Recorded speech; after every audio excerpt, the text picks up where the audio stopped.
आज की आपकी ये जो प्रेस वार्ता है ये किस मसले में है? नमस्कार। मैं सारे मीडिया कर्मियों का शुक्रगुजार हूँ कि थोड़े से समय में ही मेरे मैसेज पे वो आए हैं आप लोग। तो आज का ये जो हमारी प्रेस वार्ता का मैटर है ये है कि रात को हमें एक मैसेज आया कि ये जो चुनाव हो रहे हैं उसमें जैसे आपको पता है कि हमारे दिव्यांगों के लिए उन्होंने कहा कि 40% से ऊपर जो दिव्यांग हैं उनको घर से ही वोट डाला जाएगा और जो 85 साल के बुजुर्ग हैं उनके भी घर से ही वोट डाले जाएंगे। उसको मैं बाद में लेता हूँ।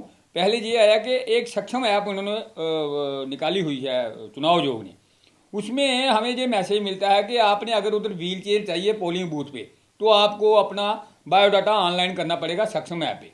देखिए, एक नंबर तो हमारे लोग इतने पढ़े लिखे नहीं होते हैं जो दिव्यांग लोग हैं कि उनको जो बायोडाटा उनको सक्षम ऐप में लोड करना है। उसके बाद 3 बार ओटीपी आती है। वो किस बेस पे आती है हमें तो उस बात का नहीं नॉलेज है, मगर ओटीपी के साथ आपको पता है कि पिछले दिनों हमारे डीजीपी आर श्वेन का भी फ़ोन हैक हो गया था और किसी ने उनके नाम पे भी वसूली करना शुरू कर दी थी।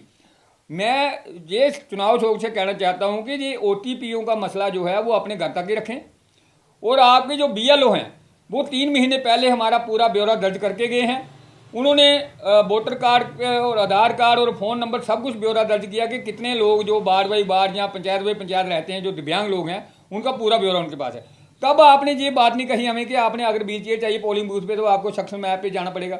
पिछले दिनों हमारा स्वीप का प्रोग्राम था, उसमें भी हमें ये कोई नॉलेज नहीं दिया गया कि आपको अगर wheel chair booth by booth चाहिए तो आपको सक्षम ऐप पे ऑनलाइन करना पड़ेगा अपना डाटा। देखिए, ऐसे हमें बरगलाने वाली बात आ गई कि दिव्यांग लोग पहले ही इतनी परेशानी के आलम में रहते हैं और ये चुनाव आयोग ने जो नए नए मैं तो कहूँगा जी ऐप की ही सरकार है और चुनाव आयोग भी सरकार का ही है, क्योंकि ये नए नए जो निकालते रहते हैं तुगलकी फरमान कहूँगा मैं इसको कि एक तो हम लोग पहले ही परेशानी के आलम में रहते हैं और दूसरा हमें ये कह दिया कि आप अगर आपको व्हील चेयर चाहिए, क्या पहले बूथों में व्हील चेयर नहीं लगती थी? मैं चुनाव आयोग से ये पूछना चाहता हूँ, मेरी उम्र इस वक्त 58 ईयर है, मैं कम से कम भी 10 बार वोट डाल चुका हूँ, 15 बार। तो क्या पहले वहाँ व्हील चेयर नहीं लगती थी? ये नया इन्होंने सिस्टम शुरू किया कि जिस पोलिंग बूथ में व्हील चेयर चाहिए वहाँ उसको ऐप को उसमें अपना डाटा लोड करना पड़ेगा। क्यों? देखो, हमारा समाज कल्याण विभाग परेशान है, रेवेन्यू डिपार्टमेंट परेशान है।